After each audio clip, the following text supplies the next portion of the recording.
Let's discuss the balance, the importance of balance, and why it's fundamental to our subjective experience and why it serves as one of the importance of being successful. And I call success in not a material manner, but of the most expansive possibility of being possible. Actually, that version of success is what will teach us why balance is important. To start out like this, our nature is that we have knowledge of a certain amount of components, and then we have an area of unknown that we are sure has more knowledge in it, that contains a vessel of multitudes of knowledge that we have no access to. Now, they could be in the hands of others, but even that, we agree that there is an unknown that is in no hands of any being that we are aware of.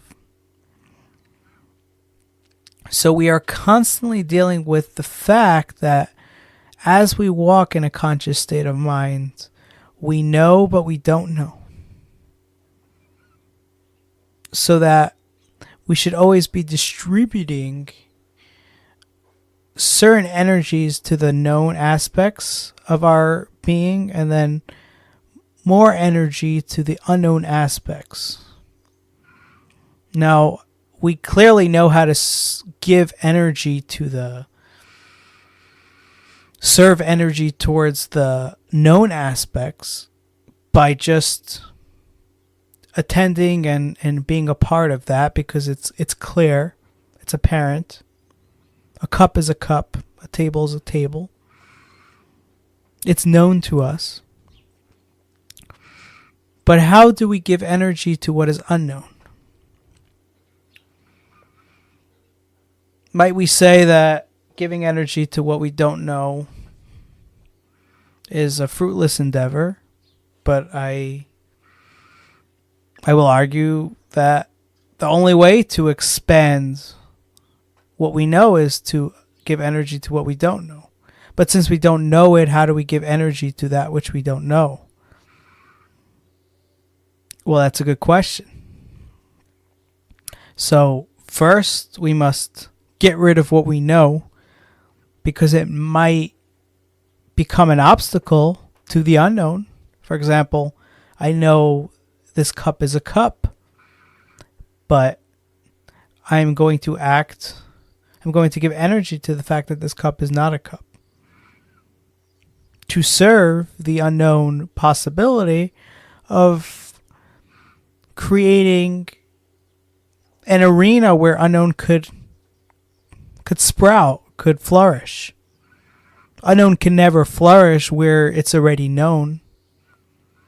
If we know the cosmos, then we can't find the unknown in the cosmos unless we agree that there's a space where we just don't know. We get rid of the knowledge that we do know, and then we find that unknown. If we've known that the world is flat, we'll never look to experience another possibility, because we know the world is flat. We need to give energy to the fact that we don't know the world is flat in order to know the unknown. It's not enough to just say we know the world is flat, yet we agree that there is components of ourselves that we just don't know, components of nature that we just don't know, because we've asserted that the world is flat. So why would we need to explore more of that? We've asserted that this cup is a cup, so why enter more of that? Unless we say the world is assumed to be flat. And therefore, we might let go of that to explore something that's unknown, and then it comes to our face to be known at some later date, which again will have to be destroyed in order to create a vessel for the unknown. Now that's clear. Once that is clear, then we could start to see the importance of balance. That everything in nature, because this is fundamental to nature, because knowledge or awareness and lack of awareness is the root of one of the roots of our being, we can never assert anything in one strong manner. We can never assert anything.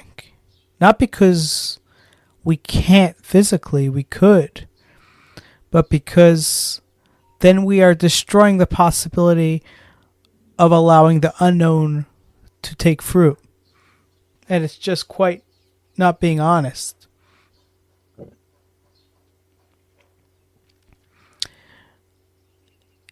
Why is it not being honest?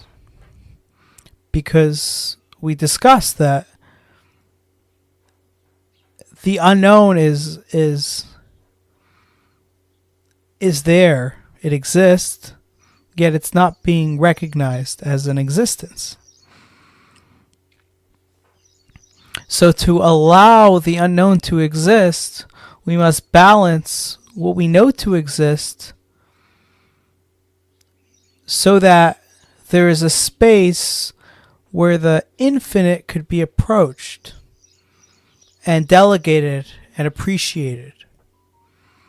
Now, sometimes we're lucky enough that the infinite hits us. We don't seek it out, but it's just obvious. For example, imagery from space that demonstrates that the world is round.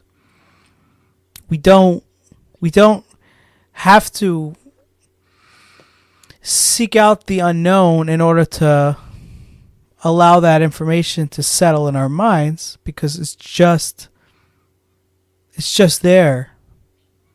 It's standing in full color. It just says hello. How would you deny the existence of a human being that stands before you? It's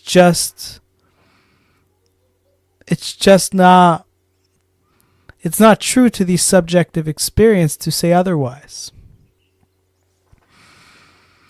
But just because some unknown aspects of being come to us without our seeking out doesn't mean that our being doesn't have an unknown component, and that it would cost us very much when we ignore that component.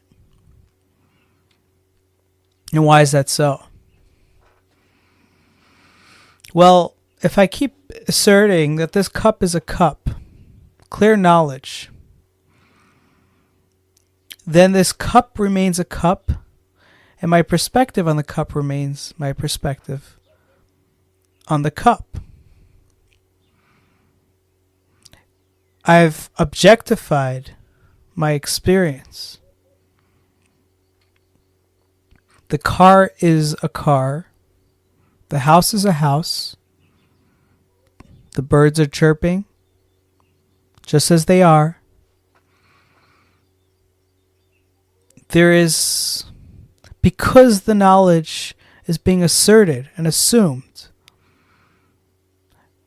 it stays as it is, and everything becomes stagnant and immovable. The only way to move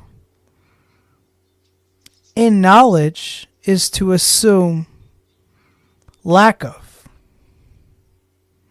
And the only way to assume lack of is to remain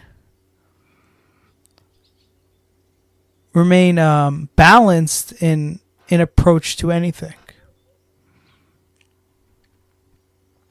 For if we go to an extreme of any sort, an idea, in movement, in relationship, if we go to any extreme, then we are at the risk of objectifying life. And the problem with just making life objective, and we know this quite intuitively when we make an argument of any sex objectifying its opposite sex, in that we know that to be a derogatory state of being. We never say that to objectify another person is a good way of life. We've intuitively understood that, bearing that it becomes an argument of some sort of derogatory moral stance of objectifying human beings. Now, might we ask, why is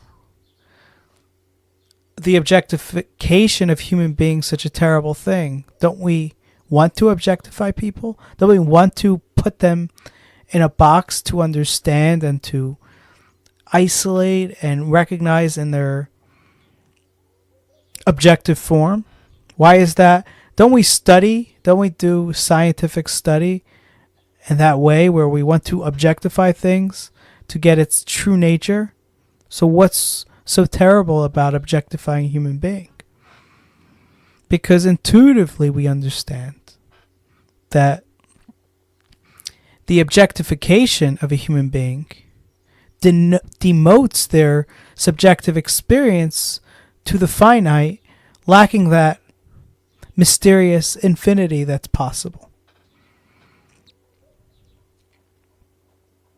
Isn't that wonderful that intuitively we've understood this? Because we never want to get to a place where we've objectified our subjective experience, and if we don't have balance, we will automatically objectify our subjective experience, which will make us into objective objects that doesn't have that vastness of unknown, and it's not just unknown, it's like this expansiveness that just is never ending. We want that experience to be such, one, because the only way to get to real great knowledge is by seeing it as such.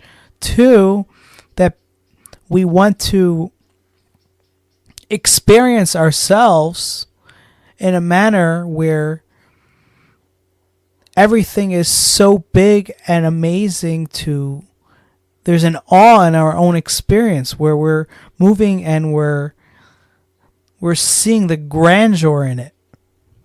For example, back to our intuitive moral understanding, to objectify someone is to just see them for a limited amount of characteristics. We are not looking to see their vastness and possibility in a never-ending arena of infinity. We don't want to see that, and we find that to be a moral degradation to be in such a perspective towards other people, because we are not seeing the true nature of who they are, which is that vastness. Now, just as it's a moral degradation to see others in an objective manner, it is surely a moral degradation to see ourselves in an objective manner. And if we are not giving energy to the unknown, to the infinity, then we will objectify ourselves. And if we are not balancing whatever it is that we are attending, we are assuming the belief that there is no unknown, for this is it, and that is it, and therefore it is objective and finite and limited and structured, and that is that. So we are coming to an understanding, and I've proved this from our intuitive understanding of objectifying a human being as a moral degradation, that balance is a root importance of our subjective experience. Now, I won't go as far as to say that that should be a rule of life, because again, we are falling into the trap of objectifying by saying this is how it is. And we find very often that those who seek a lot of balance are in the extreme of their balance.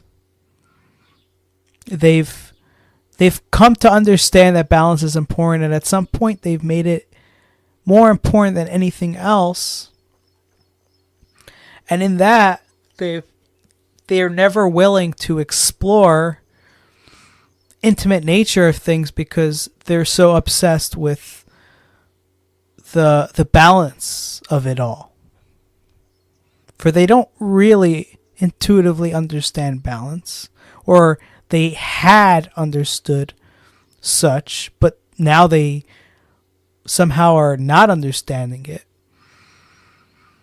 And they go into the extreme of being in balance. So I won't assert it as a rule of life, but I will try to demonstrate in your own mind the understanding of the importance of balance in your own experience. That way it doesn't develop when you do seek balance. It's not because it's asserted to you, but because it's intuitively understood as a core importance to the vastness of your subjective experience, by understanding its importance, not by someone telling you it's important. Now, that being said, even if you've had understood it, even if you're listening now and you understand it, and then you try to implement it, you're at the risk of turning that balance into an obsession where you are in an extreme in the balance. You're not becoming aware of the unknown in the balance itself. So all I'm offering is a deeper understanding, which hopefully you develop in your own regard in a further step, in a more expansive step. Not that you understand it and stop, because then you're at the risk of objectifying the balance and turning the balance into the extreme, which is quite ironic in nature. Rather, you are ever developing the arena of the discussion we just started